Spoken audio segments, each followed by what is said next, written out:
Hello दोस्तों, मैं आप सभी का अपने यूट्यूब चैनल पे स्वागत करता हूं। देखिए दोस्तों, आज हम डिस्कस करने वाले हैं कि जो बीएचटीसी की आपकी परीक्षा है, आप सभी को पता है कि 8 अक्टूबर को आपकी जो परीक्षा है वो होगी, ठीक है। और इसकी टाइमिंग रहने वाली है 2 बजे से लेकर 5 बजे तक, ठीक है। यानी आपका जो एग्ज़ाम होगा वो 3 घंटे का एग्ज़ाम होगा, ठीक है। तो बीएचटीसी एग्ज़ाम देने से पहले आपको किन किन बातों का ध्यान रखना है उसके बारे में हम डिस्कस करेंगे। एग्ज़ाम सेंटर में आपको क्या क्या डॉक्यूमेंट लेके जाने हैं उसके बारे में हम विस्तार से डिस्कस करेंगे, ताकि आगे जाके आपको किसी भी प्रकार की परेशानी ना हो, ठीक है। तो ये बीएचटीसी के द्वारा ऑफिशियल जो इंस्ट्रक्शन है एडमिट कार्ड के नीचे जो लिखे गए हैं उसको मैं बताता हूँ आपको, ठीक है। और उसको समझने का प्रयास करते हैं, ठीक है। अब देखिए, नंबर 1 बताया गया है इनके द्वारा कि डीएलएड सामान्य या सामान्य संस्कृत प्रवेश के लिए कृपया अपनी पात्रता जांच लें।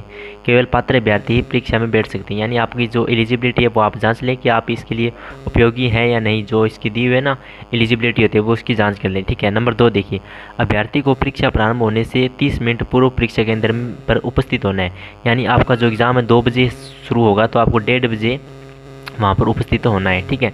1:30 बजे आपको वहाँ पर पहुँच जाना है, ठीक है। यानी आधे घंटे इसमें बताया गया है कि देखिए, प्रारंभ होने से 30 मिनट पूर्व परीक्षा केंद्र पर उपस्थित होना है, ठीक है। तो इसका आप ध्यान रखिए। नंबर 3 देखिए, नंबर 3 बताया गया कि किसी भी स्थिति में परीक्षा केंद्र परिवर्तन नहीं किया जाएगा। यानी जो परीक्षा केंद्र आपका आ गया है वही रहेगा। यानी अगर दूर आए तो भी आपको वहाँ पर दे के आना है, और पास आए तो भी आपको एग्ज़ाम सेंटर में यानी एग्ज़ाम आपको दे के आना है, ठीक है। यानी एग्ज़ाम सेंटर है वो आपका चेंज नहीं होगा। नंबर 4 देखिए, इसमें बता रखा है, इन्होंने बताया कि परीक्षा प्रारंभ होने के पश्चात प्रवेश की अनुमति नहीं है। यानी आपको 2 बजे के बाद है वो एंट्री नहीं दी जाएगी, ठीक है। यानी 2 बजे आपका एग्ज़ाम शुरू हो जाता है, तो उसके बाद आपको किसी भी प्रकार से एंट्री नहीं दी जाएगी। तो हो सके तो आप आधे घंटे से या 1 घंटा पहले ही वहाँ पर पहुँच जाएँ, ठीक है।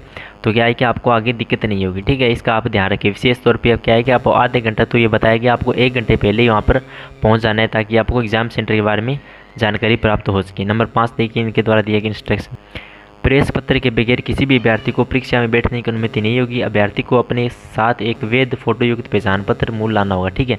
इन्होंने बताया कि आपको एडमिट कार्ड जो इन्होंने बोर्ड के द्वारा डाला गया वो तो आपको लेके जानी है, नंबर 1। नंबर 2 इन्होंने बताया है कि एक आपके वैध फोटो युक्त पहचान पत्र होना चाहिए। जैसे कि ये बात करते हैं, आपके पास आधार कार्ड हो सकता है, ठीक है। आधार कार्ड की फ़ोटोकॉपी नहीं लेनी है, आधार कार्ड जो मूल आधार कार्ड है वही चलेगा, ठीक है। इसका आप ध्यान रखिए। आधार कार्ड होना चाहिए, या एक ये हो सकता है, या आपके पास पैन कार्ड होना चाहिए, ठीक है। पैन कार्ड भी आपका एलिजिबल हो सकता है, ठीक है। यानी आधार कार्ड सभी बच्चों के पास होता है, आधार कार्ड होना चाहिए या पैन कार्ड होना चाहिए। जिसमें क्या है कि आपकी एक बात ध्यान रखना, आधार कार्ड पे आपकी जन्म दिनांक लिखी होनी चाहिए, ठीक है। जैसा है कि किसी में क्या है सन लिखी होती है, ठीक है। तो वो क्या है कि दिक्कत आ सकती है, ठीक है। यानी आपकी जन्म दिनांक है वो लिखी होनी चाहिए, यानी 1 जनवरी, ठीक है, 2001। यानी जो भी आपकी DOB है वो आपकी लिखी होनी चाहिए, ठीक है। इसका आप विशेष ध्यान रखिए कि कुछ में क्या होता है कि ये इतने ही लिखी होती है, ठीक है। तो आगे दिक्कत आती है, इसका ध्यान रखें, ठीक है, जिसमें आपकी सामान्य जानकारी हो। नंबर 6 देखिए, इनके द्वारा दिए गए इंस्ट्रक्शन, परीक्षा समापन से पूर्व अभ्यर्थी परीक्षा कक्ष नहीं छोड़ सकते हैं। यानी जो परीक्षा समाप्त होने के बाद ही आपको बाहर जाने दिया जाएगा, उससे पहले आपको बाहर नहीं जाने दिया जाएगा। यानी परीक्षा समापन से पूर्व आप है परीक्षा केंद्र कक्ष नहीं छोड़ सकते। जो कक्ष है उसी में आपको बैठे रहना होगा, ठीक है।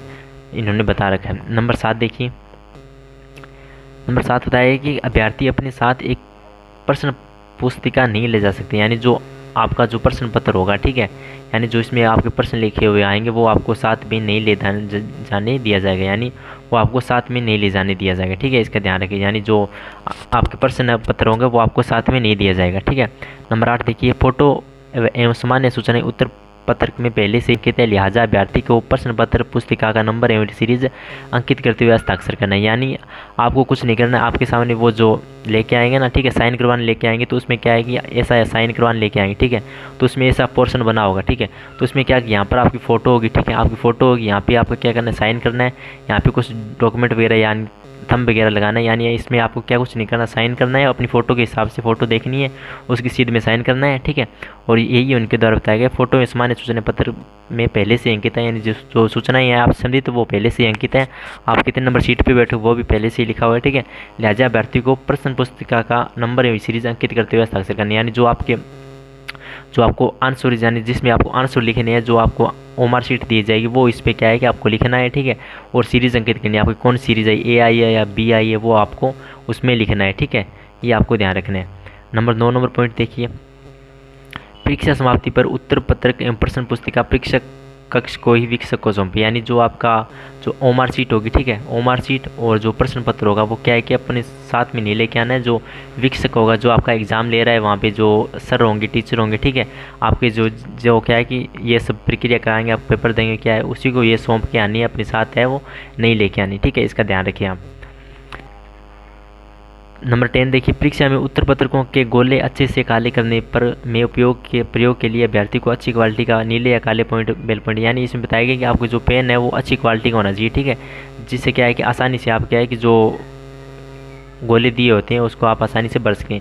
एक बात इसमें ध्यान रखनी कि आपको जेल पेन का यूज़ नहीं करना है, ठीक है। जेल पेन से क्या होता है कि आप जब उसमें डार्क वगैरह करते हैं तो क्या है कि वो नीचे सही फेंकने का ज़्यादा डर रहता है, ठीक है, वो क्या है कि गोले से बाहर भी निकल सकते हैं, इसका आप ध्यान रखें। तो सही क्वालिटी का पेन का यूज़ करें। नंबर 11 देखिए, परीक्षा कक्ष में किसी भी प्रकार की विद्युत या इलेक्ट्रॉनिक आदि उपकरण और अनुचित साधनों का लाया जाना है। इसमें बताया गया है कि जो आपके इलेक्ट्रॉनिक साधन है, जैसे फ़ोन वगैरह हो गया, ईयरफोन वगैरह हो गया, उसका आप ध्यान रखें, वो अपने साथ में नहीं लेके जाना है। और उसके बाद जो अपने जो हैंड में होते हैं कड़ा वगैरह वो भी निकाल के जाने हैं। घड़ी वगैरह भी शायद तक ले जाने दें, यानी बहुत कम चांस है घड़ी वगैरह भी आपको नहीं ले जाने देंगे, ठीक है, तो इसका ध्यान रखें आप। हाथों में जो अंगूठी वगैरह है, कड़िया वगैरह है, ठीक है, तो उसका आप ध्यान रखें, ठीक है। इसमें ड्रेस के बारे में नहीं बताया गया, तो आप ड्रेस पहन के जा सकते हैं अपने हिसाब से, लेकिन जो बड़े बटन वाली है उसका आप ध्यान रखें, ठीक है। क्या है कि जो चेक करते हैं ना, तब उससे पता चल जाता है। जीन्स वगैरह का ध्यान रखें, जीन्स वगैरह में जो बटन होते हैं वो लोहे के बने होते हैं, ठीक है, तो इससे क्या है कि पता चल जाता है, ठीक है। जो इलेक्ट्रॉनिक सामान होते हैं लोहे से संबंधित है, उसका आप विशेष रूप से ध्यान रखें, ठीक है। वीडियो अच्छा लगा तो वीडियो को लाइक कीजिए और हमारे चैनल को सब्सक्राइब कीजिए। हम BSTC व अन्य सरकारी गवर्नमेंट रिलेटेड चीज़ें हैं वो अपने चैनल पर लाते रहते हैं। धन्यवाद।